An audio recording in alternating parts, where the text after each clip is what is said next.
Mr. Xia Genping.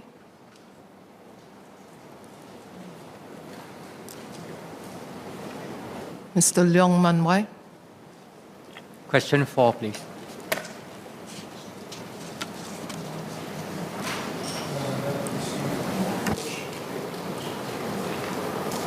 Please proceed. 4 and 5 together, apologies. This year, we commemorate 55 years of national service. Singapore remains one of the few countries where national service enjoy high levels of public support. How high, you might ask? Well, every year we take polls, not similar to other questions that are asked by other government agencies. And in 2021, 96% of Singaporeans polled affirmed that national service is critical for the defense and security of our country. Now, let me tell you, 96%, even for our country, is highly unusual. There are very few questions that you can get above 85, let alone 90 or 95%.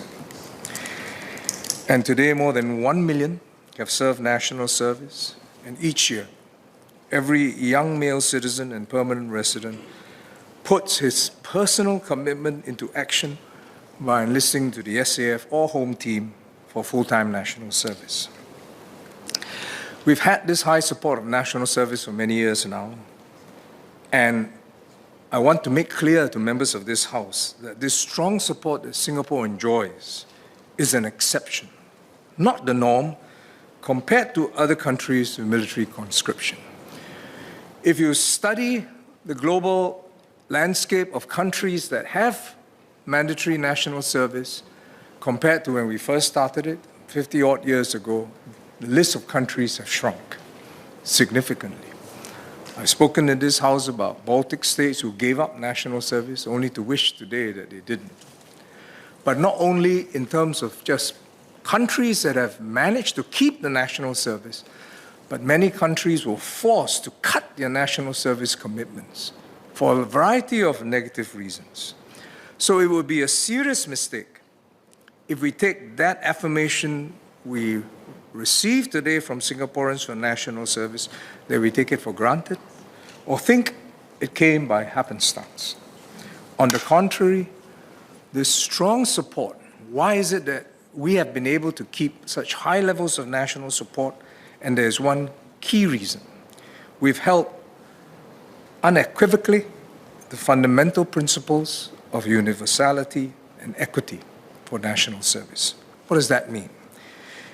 At its core, it means that all male Singaporeans and permanent residents who are fit and liable to serve are conscripted for full-time national service as required by the Enlistment Act, and not at the time of their choosing. Further, during the 2 years that they serve national service, all personal goals are put aside and placed subservient to the higher duty to defend Singapore.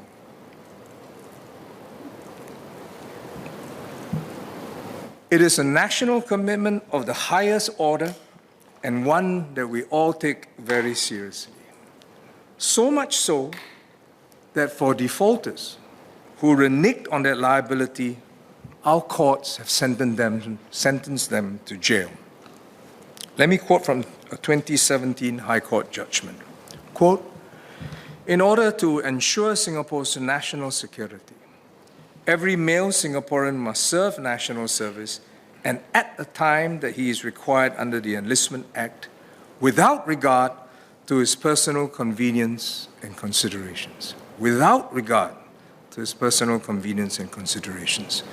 When a person refuses to serve national service at the time that he's required to, and instead returns to serve at a time of his own choosing, or worse, at an age where he can no longer serve, his actions strike at the very core of the principles of national security, universality, and equity. These are strong words that underpin this collective and deep commitment to uphold national service, with just as strong a punishment for defaulters who are sentenced to jail for choosing to do NS when and how they like. Juxtapose that with those who ask for deferment and disruption to come at a time of their choosing and to pursue their personal goals if they have sporting or arts talent. How do we rationalize this disparity? We can only understand it because we apply very strict enforcement, while on the other hand, to those who must enlist for national service, and we provide deferments and disruptions for any reason, sparingly, justified adequately, and implemented openly. Otherwise, the system fails. If you're so harsh as the main core of your policy, then you have to be very, very careful that your disruptions and deferments are sparing, justified openly, and adequately.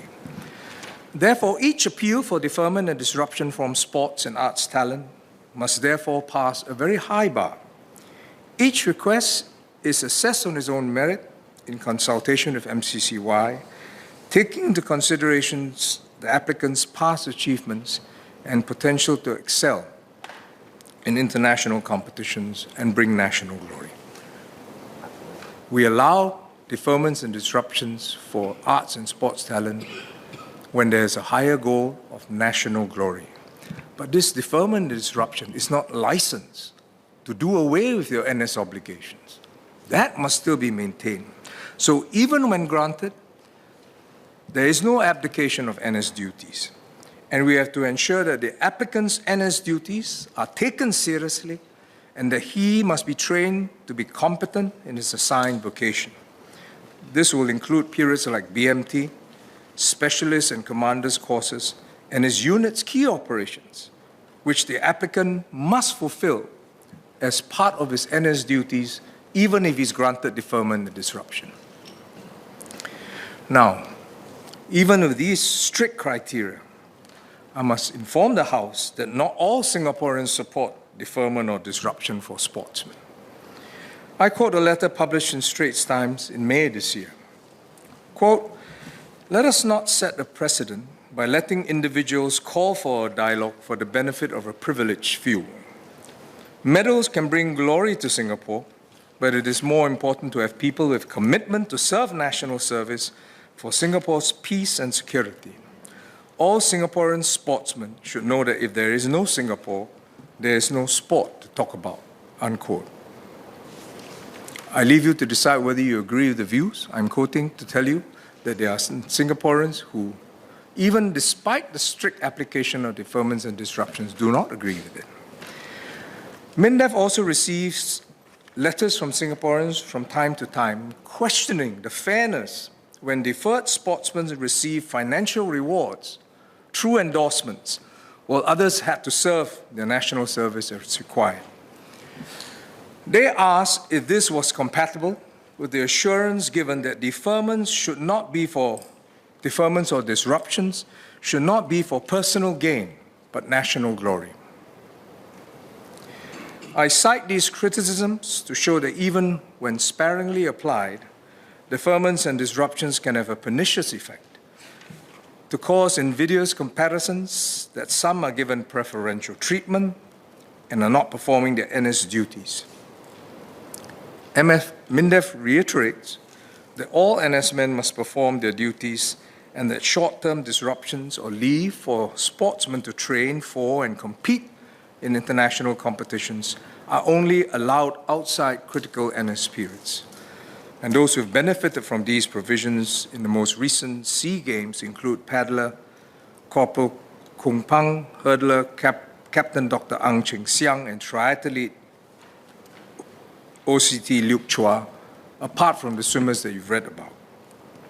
Long-term deferments from full-time national service, such as those mentioned by members, are exceptional. Only for those who have potential to win medals at top-tier international competitions like the Olympic Games. And on this basis, swimmers Joseph Schooling and Kwa Cheng Wen were granted 8 years and 5 years deferment respectively for the 2016 and 2020 Olympics. From time to time, MINDEF convenes review committees to address these and other NS issues as top-down initiatives.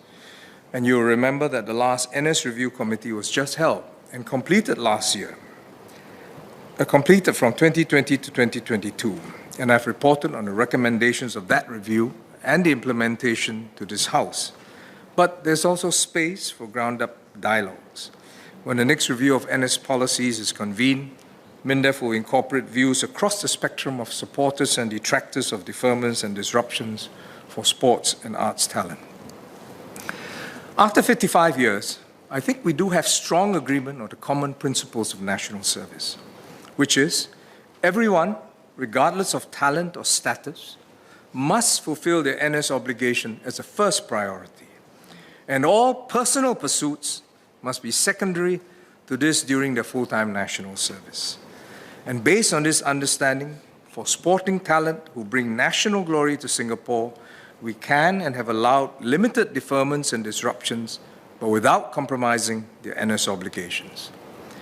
I am proud that our national athletes understand and accept this duty of national service.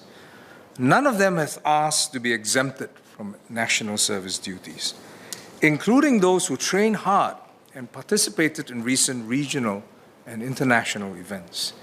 They understand that everyone must fulfill their NS duties, even if you are a sporting or art talent. I also know that our national sportsmen want to do well in both, fulfill their national service duties, and also win medals for Singapore, at least some of them.